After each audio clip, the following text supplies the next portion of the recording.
tardes. Mi nombre es Stephanie Solano Calderón. Soy interna universitaria de la Universidad Autónoma de Centroamérica y en este momento me encuentro cursando el internado de pediatría.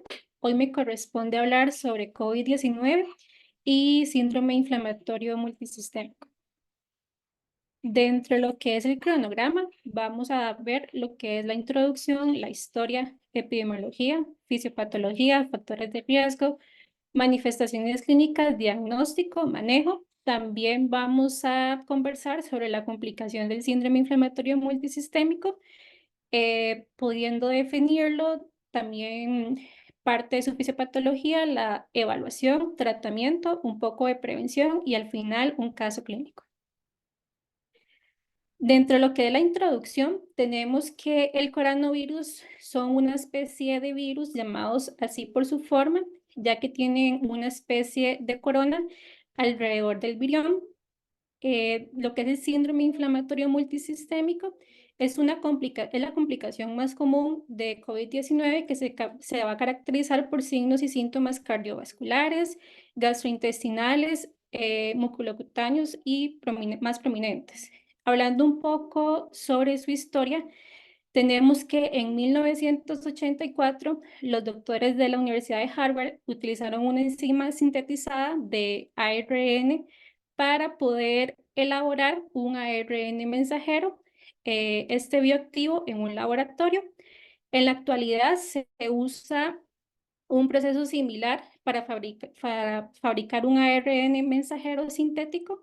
Los doctores usan el ARN mensajero sintético para poder estudiar la función y la actividad de estos genes. Luego, en 1987, tenemos que el doctor Robert él lo que hizo fue una mezcla del ARN mensajero con gotas de grasa y descubre que cuando se ingresan las células humanas a esta mezcla, este va a absorber el ARN mensajero y va a elaborar proteínas. Después, en la década de 1990, tenemos que los investigadores prueban el ARN mensajero como tratamiento en ratas y como vacuna contra la influenza y el cáncer en ratones. Después, en la década del 2000, tenemos ya varios investigadores, que estudian los tratamientos o vacunas del ARN mensajero. No obstante, debido a que el ARN mensajero se daña con facilidad y es costoso de producir, muchos investigadores no consiguen financiación para poder continuar con este trabajo y la investigación no se llevó a cabo. Luego, en el 2005, la doctora Kathleen y el doctor Yu descubren que modificar el ARN mensajero sintético evita que el sistema inmunitario ataque el ARN mensajero. En la década del 2010 ya tenemos muchos investigadores estudian los tratamientos o vacunas del ARN mensajero. Ya en el 2019 se va a descubrir en China un coronavirus nuevo llamado coronavirus 2019, por eso su abreviatura de COVID-19. Y la Organización Mundial de la Salud, la OMS, declara que el 2020 el brote de COVID-19 ya en una pandemia. Luego, en lo que es el 2020, muchos ensayos clínicos estudian lo que son los síntomas del COVID-19, los efectos a largo plazo y las pruebas diagnósticas, las pruebas de anticuerpos, tratamientos, fármacos, etc. La Administración de Alimentos y Medicamentos, la FDA, autoriza el uso de emergencia de dos vacunas de ARN mensajero contra el COVID-19, que son las llamadas Pfizer y Moderna, y ya en el 2021 la FDA incluye en lo que son la de Johnson contra el COVID-19. Después, dentro de su epidemiología, tenemos que en general el número de casos de COVID-19 y de muertes por esta enfermedad en niños y adolescentes es proporcionalmente más bajo en comparación a lo que hemos visto en adultos. Si bien la incidencia de síndrome inflamatorio multisistémico es incierta, parece ser una complicación relativamente rara de COVID-19 en niños que ocurren en menos de un 1%. Y en general, el número de casos de COVID-19 y de muertes por esta enfermedad en niños y adolescentes es proporcionalmente más bajo en comparación de los adultos. Dentro de su fisiopatología tenemos que, bueno, es un virus de ARN y se va a dividir en 4 géneros, lo que es el alfa, el beta, el gamma y el delta. Lo que es la forma que afecta a los humanos va a ser la beta. En su cápsula posee 3 proteínas, que son la S, la M y la E, donde la proteína S provee 2 receptores, donde el S1 se une a lo que es la enzima convertidora de angiotensina. Lo que es el modo de transmisión va a ser mediante gotas producidas por la tos o por el estornudo, donde hayan lugares cerrados con poca ventilación y donde hayan superficies infectadas de estos virus. Entonces, el virus ingresa a la vía respiratoria gracias a la proteína S en su membrana, logra adherirse lo que es a la célula del organismo. El virus va a utilizar a la enzima convertidora de angiotensina 2 como receptor para poder ingresar a la célula en los neumocitos tipo 2, corazón, riñón, intestino, que podemos encontrarlos. Una vez dentro, el ARN viral se libera en el citoplasma donde ocurre su replicación y esto va a activar lo que es el sistema de inmunidad innata.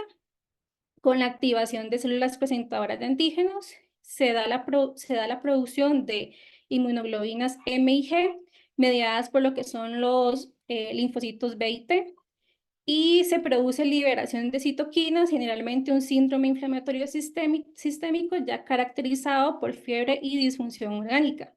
Se genera daño a nivel pulmonar y a nivel de distintos órganos y sistemas, que ya lo vamos a ver más adelante. Con respecto a lo que es la afectación del sistema respiratorio, bueno, se transmite por lo que es el aire en forma de aerosoles y gotas. Es de esperar que tenga tropismo por tejidos de la cavidad nasofaringea y de las vías respiratorias. Este tropismo está dado por lo que es la expresión de la ECA2 en estos tejidos, y la infección del sistema respiratorio por el virus del SARS-CoV-2 ocurre en 3 fases. Una que es lo que va a suceder en lo que es la cavidad nasofaringea, infectando algunos tipos celulares, pero no genera una respuesta inmune muy rigurosa y es generalmente de tipo infección, que son los pacientes que van a estar asintomáticos. La segunda fase, que ya va a implicar la infección de las vías respiratorias mayores, como bronquios y bronquioles, que se va a manifestar ya con síntomas de inflamación pulmonar y puede cursar con o sin hipoxia. Y ya lo que es la tercera fase, que esto va a implicar la infección de las estructuras de intercambio gaseoso, como son los alveolos, los cuales están formados mayormente por 2 tipos de células de origen epiteliales, ¿verdad? Neumocitos tipo 1 y tipo 2. Y los tipo 1 presentan la morfología epitelial de lo que es la morfología epitelial clásica, mientras que los tipo 2 son cuboidales y son más pequeños. Como vemos en la imagen del lado izquierdo, los macrófagos alveolares resistentes y las células epiteliales forman una barrera crítica en lo que es el pulmón. La infección de un neumocito tipo 2 va a determinar lo que es el cambio en el perfil de la expresión genética, incluyendo lo que es un aumento de la expresión de genes asociados a una respuesta antiviral, como lo son los interferones y ciertas interleucinas, y disminución en la expresión de genes encargados de la producción del surfactante. Una característica importante de la infección es que las células infectadas pueden desarrollar lo que es una alta carga viral y desencadenar un programa de muerte celular y que involucra la liberación masiva de mediadores inflamatorios, lo cual va a aumentar exponencialmente lo que es el daño de los neumocitos tipo 1, con la consecuencia rotura de la barrera alveolar. Y después, adicionalmente, la respuesta inmune asociada a la infección, esto me puede desencadenar una respuesta conocida que es la llamada tormenta de citoquinas, que es una cascada de eventos inflamatorios que genera un cuadro ya de lo que es una hiperinflamación sostenida en lo que es la microvasculatura. Después, por otra parte, tenemos lo que, bueno, ya les comento el periodo de incubación, ¿verdad? Es de 5 días. Desde que una persona se va a exponer al virus a través de la nariz o de la boca, pasan por un promedio de 3 días hasta que ya va a empezar a desarrollar lo que ya son los síntomas, como tos, fiebre. Y la capacidad de poder contagiar a otros o de transmitir el virus, esto se va a prolongar ya a 7 o a 10 días más. A partir de ese momento, cuando los síntomas ya han remitido o ya han desaparecido, también disminuye la posibilidad de que una persona pueda contagiar a otra. Dentro de lo que son factores de riesgo, vamos a tener, bueno, ¿qué niños o qué adolescentes podemos considerar de alto riesgo o también de gravedad? Más que todo los niños con obesidad ya definida, ¿verdad? Con un índice de masa corporal más o igual al percentil 95 para edad y sexo, según los gráficos de crecimiento, una enfermedad inmunosupresora o en resección de terapias inmunosupresoras, trastornos de neurodesarrollo, por ejemplo, una parálisis cerebral, una trisomía 21. Ya también podemos mencionar lo que es la complejidad médica, ¿verdad? Ya en una incluida la dependencia tecnológica relacionada con el médico. Por ejemplo, una traqueotomía, una ventilación por presión positiva, después una enfermedad cardíaca congénita o adquirida grave, una enfermedad pulmonar crónica grave, llámese, por ejemplo, una enfermedad pulmonar intersticial, un asma grave o otra enfermedad respiratoria crónica, que el paciente requiera una medicación para poder estar controlado, también el embarazo y múltiples enfermedades crónicas de moderadas a graves. Después ya pasamos a lo que es moderado. Acá podemos mencionar lo que son diabetes poco controladas, enfermedad renal crónica, enfermedad hepática crónica, por ejemplo, cirrosis, hepatitis autoinmune, alguna enfermedad cardíaca, neurológica o metabólica no grave. La edad menor a 1 año, la mayoría de los bebés van a tener una infección leve y sin complicaciones. Según los datos publicados sugieren que los bebés jóvenes en particular, lo que son los menores de 90 días de edad, son hospitalizados con menos frecuencia. Sin embargo, la indicación para poder hospitalizarlos puede confundirse por la necesidad de evaluar la fiebre en estos bebés. Después tenemos los datos que evalúan factores de riesgo de COVID-19, por ejemplo, bebés pequeños en lo que la gravedad se pueda definir, algún bebé que esté en una unidad de cuidados intensivos, tal vez asistidos por alguna ventilación mecánica. Y después tenemos lo que son ya asociado a débil o desconocida según su progresión en asma leve, sobrepeso o diabetes bien controlada. Según lo que vi en una revista costarricense, también nos habla de factores de riesgo que pueden asociarse con más evolución clínica en niños o niñas con COVID-19 y hablaba de niño o niña menor de 2 años con cardiopatía, neuropatía crónica, algún tipo de malignidad, diabetes mellitus tipo 1 en mal control metabólico, alguna desnutrición severa, alguna enfermedad neuromuscular, hacinamiento, problemas sociales, hipertensión arterial, la enfermedad renal crónica. Dentro de las manifestaciones clínicas, los síntomas en niños son menos frecuentes que en los adultos. Los síntomas de presentación va a ser fiebre. Generalmente esta va a persistir durante una media de 4 a 6 días. Lo que son los síntomas gastrointestinales, vamos a tener dolor abdominal, vómito, diarrea, también erupción cutánea, conjuntivitis, alguna afectación de las membranas mucosas, por ejemplo, los labios rojos o edematosos, lengua en fresa, Síntomas neurocognitivos, por ejemplo, cefaleas, letargo, algún tipo de confusión. Síntomas respiratorios o de hinofagia, mialgias, manos y pies edematosos y la linfadenopatía. Después, por otro lado, tenemos, esto es en un artículo que busqué, me pareció interesante, que es una revista costarricense, donde menciona que, bueno, la fiebre y tos no deben de ser considerados como los signos clásicos en pediatría, ¿verdad? Muchos niños se van a encontrar asintomáticos.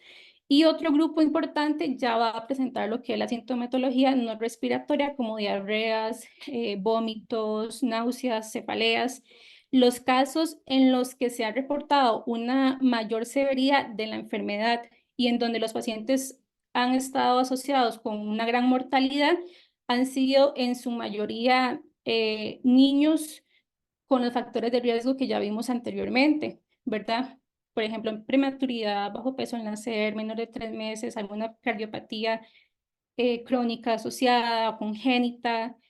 Y en este cuadro nos describe, según su porcentaje, la presentación de esas manifestaciones. Como ven, tenemos la fiebre entre un 45 a un 98%, la tos entre un 48 a un 76%, lo que es ya disnea entre un 28 y un 55%, mialgias o fatiga entre un 7 y un 44%, y ya con menor frecuencia pueden presentar congestión, expectoración, cefalea, dolor abdominal, vómito, diarreas. Y por acá, esta es otra tabla de un lineamiento de la Caja Costarricense de Seguro Social de Costa Rica de atención primaria, donde se reporta igual por porcentaje el signo o síntoma, ¿verdad? Todos entre un 48%, eritema faríngeo un 46%, lo que es la fiebre un 41%, la duración de la fiebre, 3 días como media, diarrea un 8%, fatiga un 7%, rinorrea un 7%, vómito un 6%, congestión nasal un 5%, taquipnea al ingreso tenemos un 28% y taquicardia al ingreso un 42%. La saturación de oxígeno menor al 92%, tenemos reportado un 2%. Después, este artículo habla sobre la lactancia materna y el COVID-19. La leche materna es un factor protector para el niño o la niña que la recibe, pues previene contra una gran cantidad de infecciones respiratorias producidas por virus o bacterias, y el que no la recibe va a tener un mayor riesgo de enfermar. Esta no estaba comprobada antes al puro inicio, pero bueno, ahora hay muchos artículos que sí nos hace énfasis en dar lactancia materna durante la mamá o bebé tengan esta infección.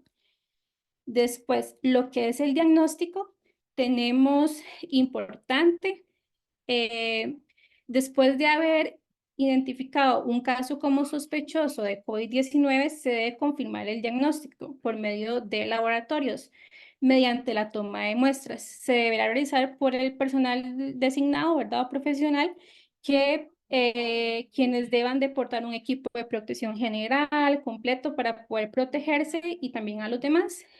Después, entonces, podemos mencionar lo que es la reacción en cadena de polimerasa con la transcriptasa inversa en tiempo real. Esto hisopado, nasofaringio. Después podemos mencionar lo que son las pruebas de antígenos para SARS-CoV-2.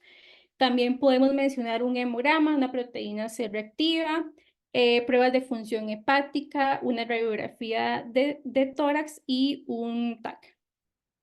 Después, como tratamiento, tenemos un tratamiento donde va a ser sintomático. Entonces, podemos mencionar lo que es el acetaminofén, 15 miligramos por kilo, ¿verdad? Cada 6 horas. Y también podemos mencionar lo que son los corticosteroides como prednisolona o metilprednisolona, y lo que es el tratamiento antirretroviral no está tan recomendado, lo que es el lopinavir o el ritonavir o la hidroxicloroquina. Y también es importante mantener la hidratación de nuestro paciente. En este algoritmo lo clasifica como leve, moderado o grave, y en leve tener en cuenta, bueno, como mencionamos, factores de riesgo. También es importante la evaluación del estado del paciente, la toma de muestra, el egreso al hogar, la educación sobre los signos de alarma.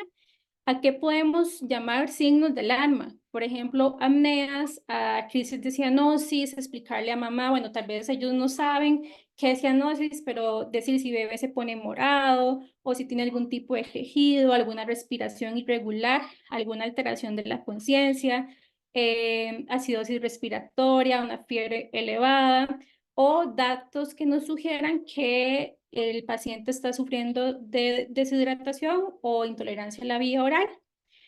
Y después tenemos por acá lo que son las complicaciones. Entonces, reportado el distrés respiratorio agudo grave en un 29%, que se puede instalar en 2 días con una mortalidad de un 15%, lo que es la lesión cardíaca aguda en un 12%, determinada ya por lo que es la elevación de marcadores inflamatorios cardíacos, como por encima del percentil 99 o con anomalías en lo que es el electrocardiograma o el ecocardiograma, y sobreinfección en un 10%. Por otro lado, tenemos lo que es el síndrome inflamatorio multisistémico en pediatría. Este es una condición, ¿verdad?, que está relacionada temporalmente con lo que es el COVID-19 y tienen altas similitudes con la enfermedad de Kawasaki, que ya vamos a verlo más adelante. Y se presenta de 4 a 6 semanas luego de que el virus ingresó al cuerpo. Se manifiesta como con inflamación de diferentes sistemas, por ejemplo, corazón, pulmón, riñones, cerebro, piel, ojos o también gastrointestinales. Dentro de su fisiopatología tenemos desregulación inmune. Se ha sugerido que el síndrome es el resultado de una respuesta inmune anormal al virus con algunas similitudes clínicas con la enfermedad de Kawasaki, el síndrome de activación de macrófagos y el síndrome de liberación de citocinas. Se sugiere que en los pacientes con síndrome inflamatorio multisistémico grave tienen anticuerpos contra la hemoglobina G persistentes con mayor capacidad para poder activar lo que son los monocitos. Y el virus de SARS-CoV-2, muchos niños afectados tienen pruebas de reacción de cadena de polimerasa negativas para el virus, pero tienen serología positiva. Un hallazgo que respalda aún más la hipótesis de que el síndrome inflamatorio multisistémico va a estar relacionado con lo que es la desregulación inmune que ocurre después de una infección aguda. Y también tenemos mecanismos de lesión miocárdica. Los mecanismos de lesión miocárdica en el síndrome inflamatorio multisistémico no están bien caracterizados. Las posibles causas van a incluir lo que es lesión en miocarditis viral, lesión inflamatoria sistémica, hipoxia, miocardiopatía por estrés.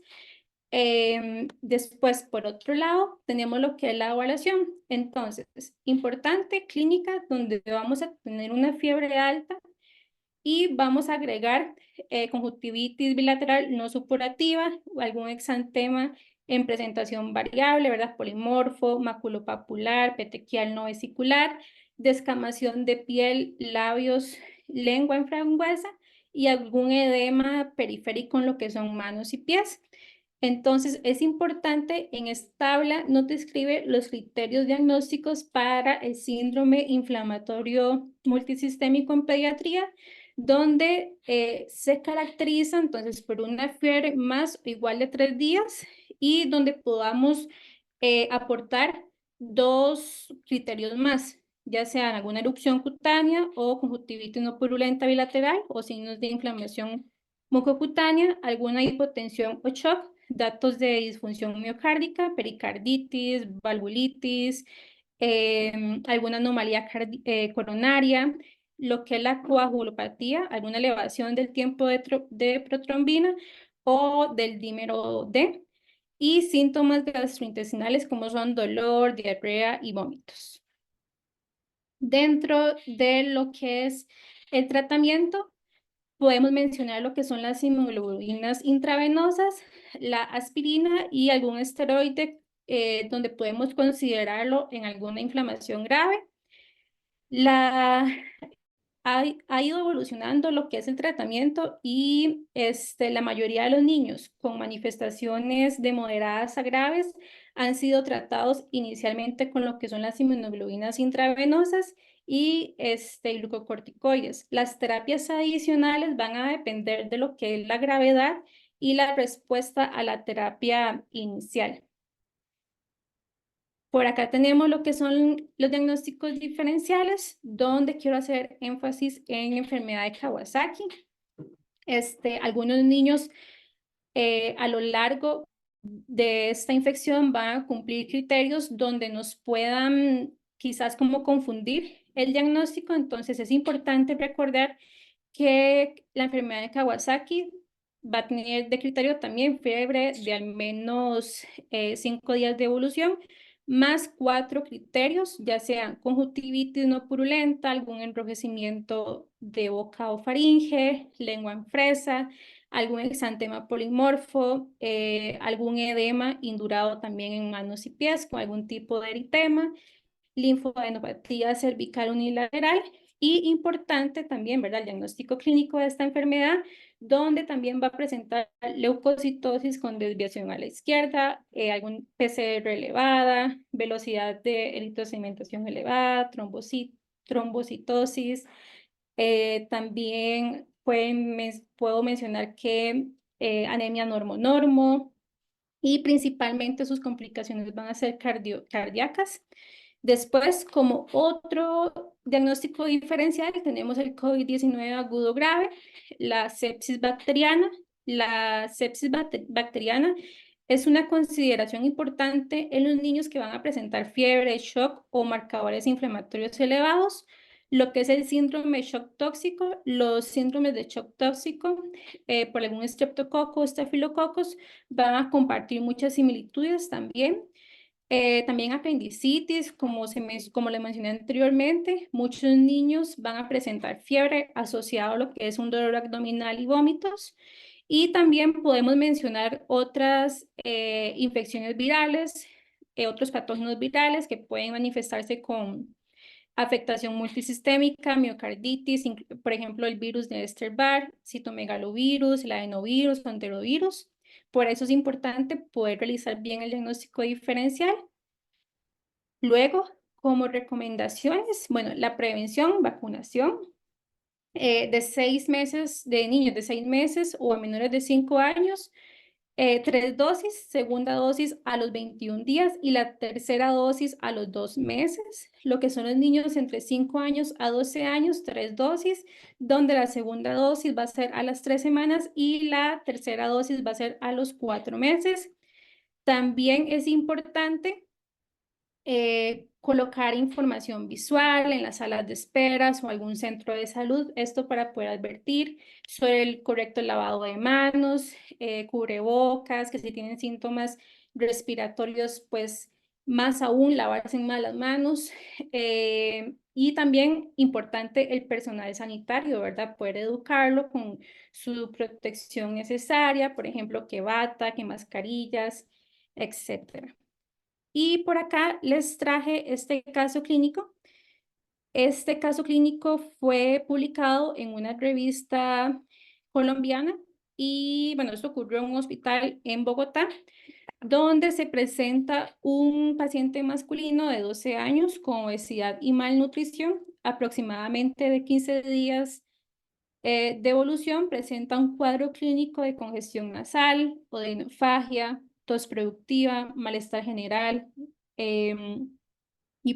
hiporexia, y en los 3 días previos al ingreso presenta alzas térmicas subjetivas, pero no son cuantificadas. Se encuentra inicialmente el paciente alerta, con aumento de trabajo respiratorio, taquicárdico, 101 latidos por minuto, normotenso, con una presión arterial de 98,54, taquineico con 31 respiraciones por minuto, con retracciones intercostales, ruidos respiratorios e hipoventilación en bases con crépitos en el tercio medio y superior.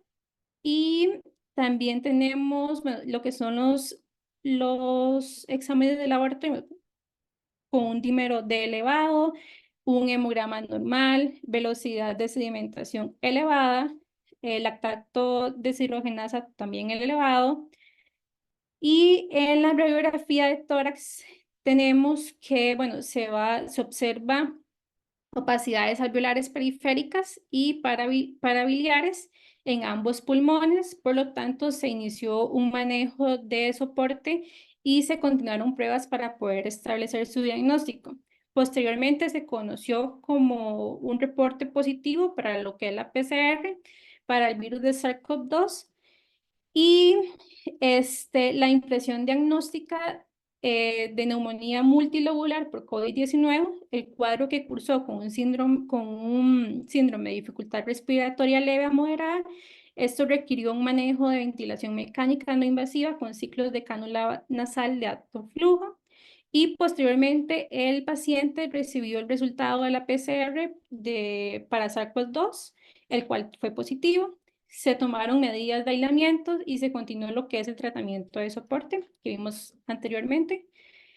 Y para poder concluir, es importante que las manifestaciones van a variar desde los casos asintomáticos o incluso ya los más severos hasta la muerte.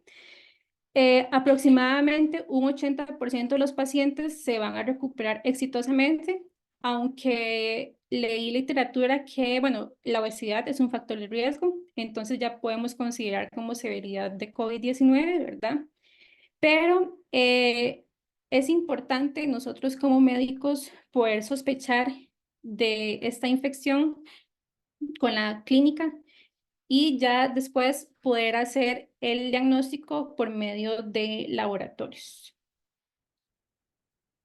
Y muchísimas gracias por su atención. Estas son mis bibliografías y muchas gracias.